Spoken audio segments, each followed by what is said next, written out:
आणि आता पाहूयात सकाळच्या 100 बातम्या। तनिषा भिसे मृत्यू प्रकरणी पुण्यातील दीनानाथ मंगेशकर रुग्णालय वादाच्या भोवऱ्यात सापडले। दरम्यान रुग्णालयातील डॉक्टर सुश्रुत घैसास यांनी राजीनामा दिलाय। दीनानाथ रुग्णालय प्रशासनाला त्यांनी आपला राजीनामा सुपूर्द केला। तनिषा भिसे मृत्यू प्रकरणी दीनानाथ मंगेशकर रुग्णालयानं पत्रकार परिषद घेतली। मात्र पत्रकार प्रश्न विचारत असतानाच दीनानाथचे डीन डॉक्टर धनंजय केळकर निघून गेले। पत्रकारांच्या प्रश्नांना उत्तर न देताच केळकरांनी पत्रकार परिषदेतून काढता पाय घेतला। पक्षाच्या माध्यमातून आंदोलन करताना एक सभ्यता पाळली जावी ही अपेक्षा आहे, तर ज्यांच्यावरती हल्ला झाला, ज्यांच्या हॉस्पिटलची तोडफोड झाली, त्यांचा आणि मंगेशकर हॉस्पिटलचा काही एक संबंध नाही।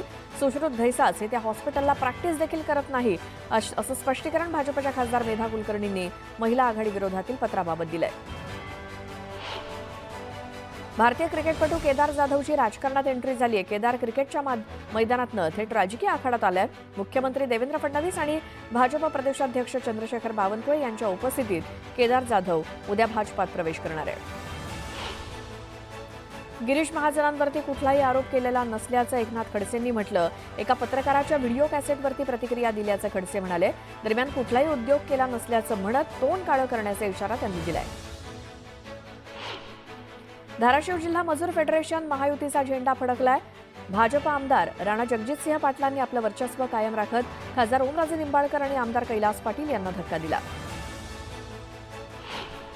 परभणीच्या पालकमंत्री मेघना बोर्डीकर यांनी पालिका आयुक्तांची भेट घेतली। यावेळी त्यांनी शहरातील विविध विकास कामांबाबत आयुक्तांशी चर्चा केली। दरम्यान शहरातील अतिक्रमण हटाव मोहिमेचा त्यांनी आढावा घेतला। अमरावती आणि बडनेरा शहरात पाण्याची समस्या निर्माण झाली, त्यामुळे आमदार रवी राणांनी महाराष्ट्र जीवन प्राधिकरण विभागाच्या अधिकाऱ्यांसोबत बैठक घेतली। तातडीनं पाण्याची समस्या सोडवण्याची मागणी त्यांनी केली। गोरक्षा समितीच्या माध्यमातून कुरेशी समाजावरती अन्याय केला जात असल्याचा आरोप माजी आमदार आसिफ शेख यांनी केला। त्यामुळे कसाब व्हायला सुद्धा तयार असल्याचं वक्तव्य त्यांनी केल्यामुळे खळबळ माजली। माथाडी कामगारांच्या कायद्यात बदल करण्यात आलाय, त्यामुळे खोटे कामगार ओळखून खऱ्या कामगारांना न्याय देता येणार आहे। दरम्यान कामगारांच्या समस्या सुद्धा तातडीनं सोडवता येणार असल्याची माहिती कामगार मंत्र्यांनी दिली। लोणावळ्यातील मनसे कार्यकर्त्यांचं राज ठाकरेंनी कौतुक केलं। मराठी भाषेबाबत जनजागृती केल्यामुळे ठाकरेंनी कार्यकर्त्यांचं अभिनंदन केलं।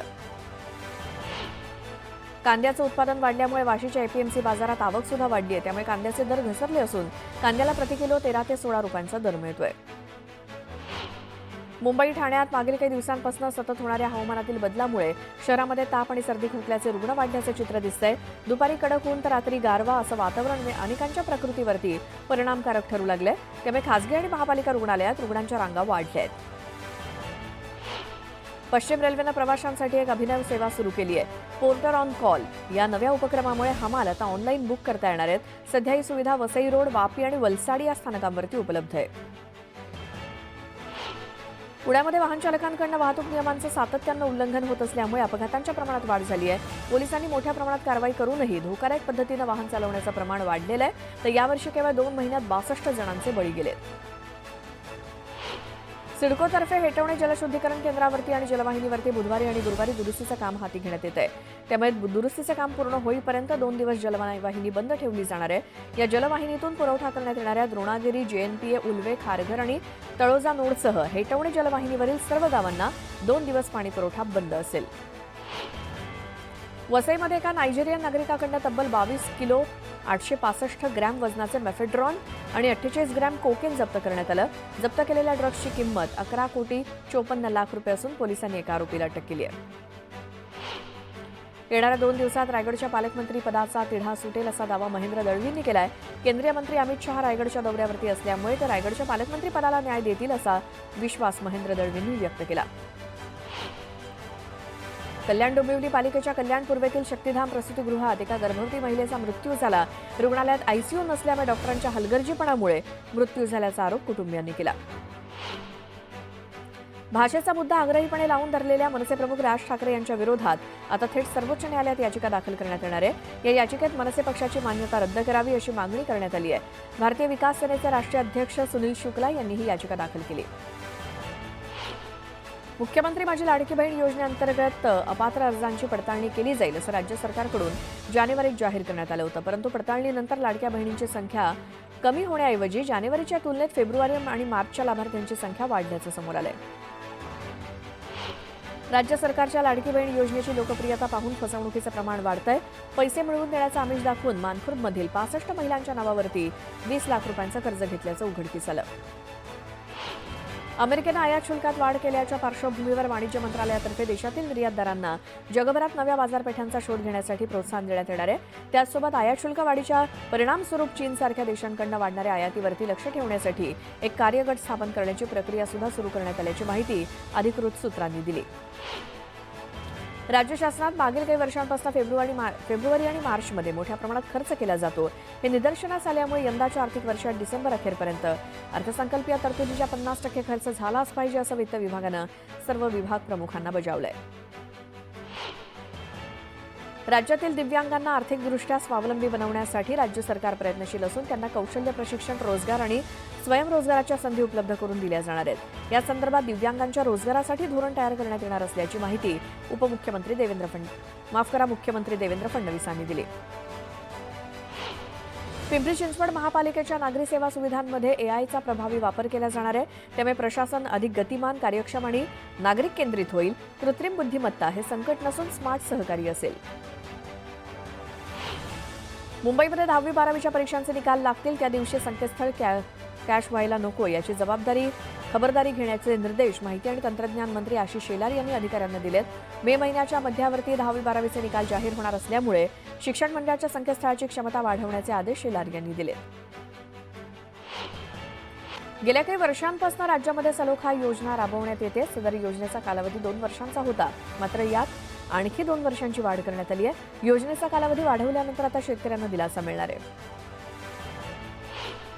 ठाणे पालिका हद्दीत राबवण्यात आलेल्या भुयारी गटार योजनेमधील मातीची बेकायदेशीर वाहतूक करून रॉयल्टी बुडवणाऱ्या ठेकेदाराच्या विरोधात गुन्हा दाखल करण्याचे आदेश महसूल मंत्री चंद्रशेखर बावनकुळे यांनी दिले. मुंबई उपनगरात सुरू असलेली रस्त्याची कामं 31 मेपर्यंत पूर्ण करा आणि आता कोणतेही नवीन काम हाती घेऊ नका. तसेच रस्त्याची कामं पूर्ण केल्याचा रस्ते निहाय अहवाल 15 दिवसात द्या. तर पावसाळ्यात नागरिकांची गैरसोय होणार नाही याची काळजी घ्या, अशा सूचना आशिष शेलार यांनी पालिका अधिकाऱ्यांना दिल्या. यानंतर एक मोठी बातमी येते. केंद्र सरकारनं घरगुती गॅस सिलेंडरच्या दरामध्ये 50 रुपयांची वाढ केली आहे. केंद्र सरकारनं एलपीजी सिलेंडरची किंमत 50 रुपयांनी वाढवून 853 केली आहे. उज्ज्वला योजनेअंतर्गत अनुदानित सिलेंडरची किंमत 550 झाली आहे. या दरवाढीचा फटका कोट्यवधी ग्राहकांना बसणार आहे. दिल्ली, कोलकाता, मुंबई आणि चेन्नईमध्ये सिलेंडरच्या किमती वाढल्या आहेत.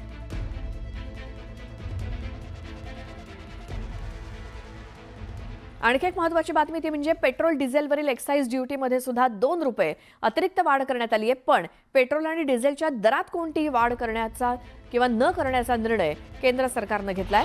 मात्र इंधनावरती 2% एक्साईज ड्युटी लावण्यात येणार असल्याची माहिती पेट्रोलियम मंत्री हरदीप सिंह पुरी यांनी दिली.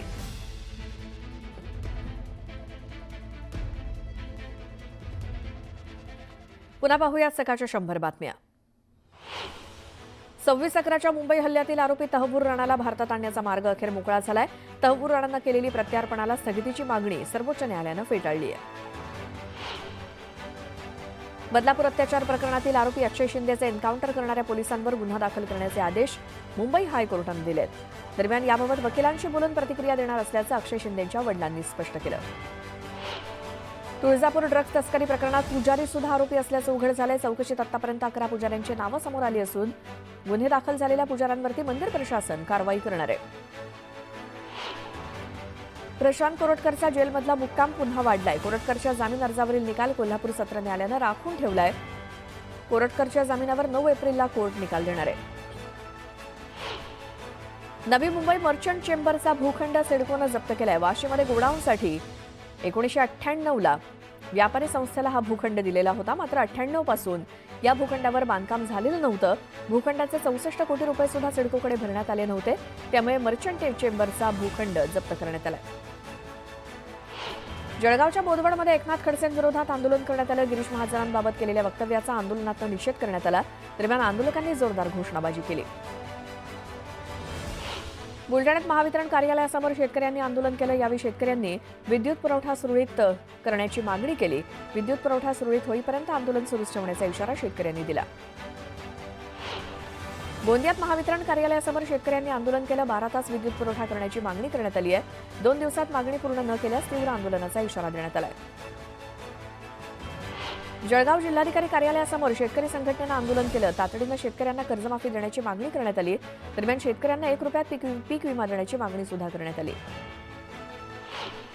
डोंबिवलीमधील केमिकल कंपन्यांमधून होत असलेल्या वायू प्रदूषणाचा मुद्दा ऐरणीवर आलाय. एमआयडीसीतील एम्स हॉस्पिटल आणि मिलापनगर परिसरातील शेकडो वाहनांवरती काळे ठिपके दिसत असून अचानक संध्याकाळच्या सुमारास अवकाशातून आलेल्या काही विशिष्ट पदार्थांमुळे हे ठिपके पडल्याचं सांगण्यात येतंय. उल्हासनगरच्या शास्त्रीनगर परिसरात एक आई आपल्या 9 वर्षांच्या मुलीला रोज बेदम मारहाण करायची. या संदर्भात स्थानिकांनी पोलिसांना माहिती दिल्यानंतर पोलिसांनी चौकशी केली असता संबंधित महिला बांगलादेशी असल्याचं उघड झाले. दरम्यान या महिलेविरोधात गुन्हा दाखल करत तिला अटक करण्यात आली आहे. बोरिवलीमध्ये बेस्ट बस खाली चिरडून एका 3 वर्षीय मुलीचा मृत्यू झाला. राजेंद्रनगरचा पूल ओलांडताना ही घटना घडली आहे. बस चालकाला ताब्यात घेण्यात आलं असून पोलिसांनी तपास सुरू केलाय. पिंपरी चिंचवडच्या कुंजबन सोसायटीतील 9व्या मजल्यावरील फ्लॅटला भीषण आग लागली. अग्निशमन दलाच्या जवानांनी आगीवर नियंत्रण मिळवत रहिवाशांना सुखरूप बाहेर काढलं. कोल्हापूरच्या वाघबीळ परिसरात तरुणांच्या टोळक्याकडून एकाला मारहाण करण्यात आली. यावेळी दगडफेक झाल्याची माहिती असून या घटनेचा व्हिडिओ न्यूज 18 लोकमतच्या हाती लागलाय. जळगावात लेंडी नाल्यामध्ये घाणीचे साम्राज्य निर्माण झाले. त्यामुळे नागरिकांनी संताप व्यक्त करत पालिका आयुक्तांना जाब विचारला. दरम्यान येत्या 3 दिवसात नाले सफाई करण्याचं आश्वासन आयुक्तांनी दिलं. नांदेड जिल्ह्यातील नायगाव शहरात बस स्थानक नसल्यामुळे प्रवाशांना उन्हातच बसची वाट बघत उभं राहावं लागतंय. नागरिकांनी तक्रार दिल्यानंतर शासकीय जागा उपलब्ध नसल्यामुळे बस स्थानक उभारण्यात आलं नाही असं उत्तर देण्यात आलंय.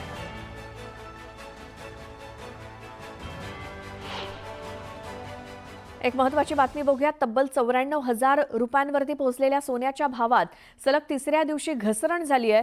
सोन्याच्या भावात आज 400 रुपयांची घसरण झाली असून गेल्या 3 दिवसात सोन्याचे दर तब्बल 3,000 कमी झालेत. तर चांदीच्या भावात 12,000 रुपयांची घसरण झाली आहे. जीएसटीसह सोन्याचे दर 91,000वर तर चांदीचे दर 92,700 रुपयांवरती गेलेत. डोनाल्ड ट्रम्प यांनी टेरिफ धोरण जाहीर केल्यानंतर जगामध्ये मंदीचं सावट असल्यामुळे सोन्याच्या भावावर परिणाम झाल्याचा अंदाज आहे.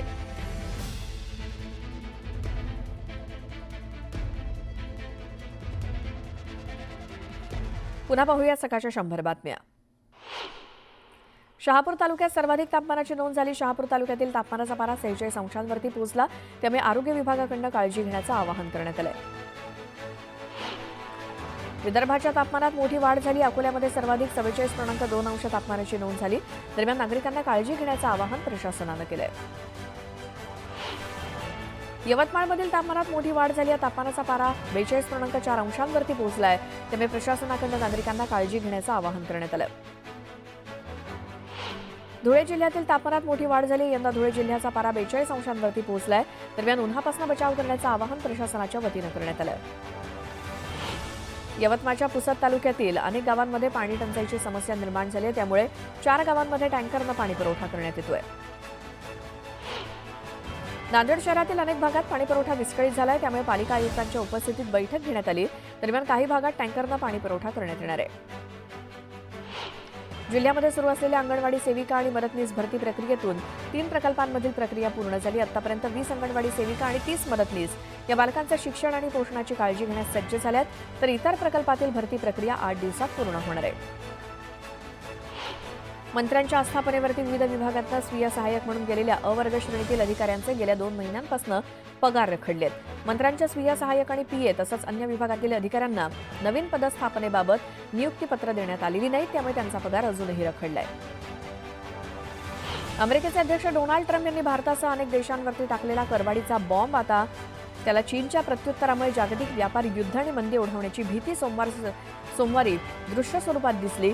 तर मुंबई शेअर बाजाराच्या सेन्सेक्सनं दिवसभरात 2227 अंशांची घसरण नोंदवली. तर जगभरातील शेअर बाजारात घसरगुंडी उडाली. आर्थिक अस्थैर्याचे परिणाम खनिज तेल आणि सोनं यांच्यावर सुद्धा दिसून येत आहेत. ट्रम्प यांनी सोमवारी चीनवरती आणखी 50% कर लादण्याची धमकी दिल्यामुळे बाजारातील खळबळ अशीच सुरू राहण्याची चिन्ह आहेत. गेल्या काही वर्षात एकापेक्षा एक असे विक्रम करत वरवर चाललेला शेअर बाजार आता कोसळू लागलाय. एलन मस्क आणि ट्रम्प यांच्या पोथडीतून उगवलेलं टेरिफ वॉर जगाला मंदीच्या दिशेने घेऊन चाललंय. अमेरिकेत सुद्धा पहिल्याच दिवशी शेअर बाजार उघडता दणकून कोसळला. अमेरिकी शेअर बाजारात 5.5% घसरण झाली. औरंगाबादच्या फुलंब्री इथे राज्य शासनाने लाडकी बहीण योजना सुरू केली असून प्रत्येक महिन्याला लाडक्या बहिणींना न चुकता 1500 रुपये मिळत आहेत. मात्र लाडक्या बहिणीच्या नादात शेतकऱ्यांकडे सरकारचं दुर्लक्ष होऊ लागलंय. वैयक्तिक लाभाचे 1873 लाभार्थ्यांचे 15,53,00,000 रुपये सरकारकडे थकल्यामुळे अनुदानासाठी शेतकरी पंचायत समितीचे उंबरठे झिजवत आहेत. मुंबई सेंट्रल इथल्या नायर रुग्णालयातील नेत्रचिकित्सा विभागाला सामाजिक दायित्वाअंतर्गत अत्याधुनिक उपकरणं नुकतीच उपलब्ध झाली आहेत. ही उपकरणं पोर्टेबल असल्यामुळे ज्येष्ठ नागरिक, दिव्यांग आणि लहान मुलांची तपासणी अधिक सुलभतेनं करणं शक्य होणार आहे. अवकाळी पावसामुळे नाशिकमध्ये भाजीपाल्याचं मोठ्या प्रमाणात नुकसान झाले, त्यामुळे भाजीपाल्यांचे दर कडाडलेत. किरकोळ बाजारात मेथी 40 रुपयांना तर पालक 20 रुपये जुडी याप्रमाणे मिळते, तर फळभाज्यांची किंमत स्थिर आहे. स्वारगेट बस स्थानकातील अत्याचार प्रकरणातील आरोपी दत्तात्रय गाडेचा ताबा मिळवण्यासाठी पोलिसांनी सत्र न्यायालयात धाव घेतली. गाडे याच्या पोलीस कोठडीसाठी पुणे पोलिसांनी अपील केलंय. या अर्जावरती आज सुनावणी होणार आहे. पुणे पालिकेनं शहरातील सर्व खासगी रुग्णालयांना रुग्णांवरील तातडीच्या उपचारासंदर्भात नोटीस पाठवली आहे. तातडीच्या उपचारांची गरज असल्यास रुग्ण किंवा त्यांच्या नातेवाईकांकडून अनामत रक्कम घेऊ नये अशा नोटिसा पालिकेनं सर्व रुग्णालयांना बजावल्या आहेत. उन्हाळ्यातील प्रवाशांची मोठ्या प्रमाणातली गर्दी लक्षात घेऊन रेल्वे प्रशासनानं पुणे ते नागपूर दरम्यान अतिरिक्त विशेष गाड्या चालवण्याचा निर्णय घेतलाय. याशिवाय बेळगाव ते मऊ तसंच वास्को दी गामा ते मुझफ्फरपूर दरम्यान अतिरिक्त गाड्या चालवण्यात येणार आहेत. या अतिरिक्त रेल्वे गाड्यांमध्ये गर्दीच्या काळात रेल्वे प्रवाशांना मोठा दिलासा मिळणार आहे. ठाणे शहरातील कचरा कोंडीवर उपाययोजना म्हणून पालिका प्रशासन विविध पर्याय काढत आहे. शहरामध्ये हस्तांतरण केंद्र सुरू करताना कचऱ्याचं व्यवस्थापन करण्याचा प्रयत्न पालिकेनं केलाय, पण त्याला देखील स्थानिकांनी विरोध केल्यामुळे 40% घंटागाड्या कचरा उचलण्यासाठी जात नसल्यामुळे शहरातील कचरा कोंडी कायम असल्याचं चित्र आहे. आषाढी वारीसाठी संत ज्ञानेश्वर महाराज पालखी सोहळा यंदा 19 जून रोजी आळंदीहून पंढरपूरकडे प्रस्थान ठेवणार आहे. पालखी सोहळा 5 जुलैला पंढरपुरात पोहोचेल.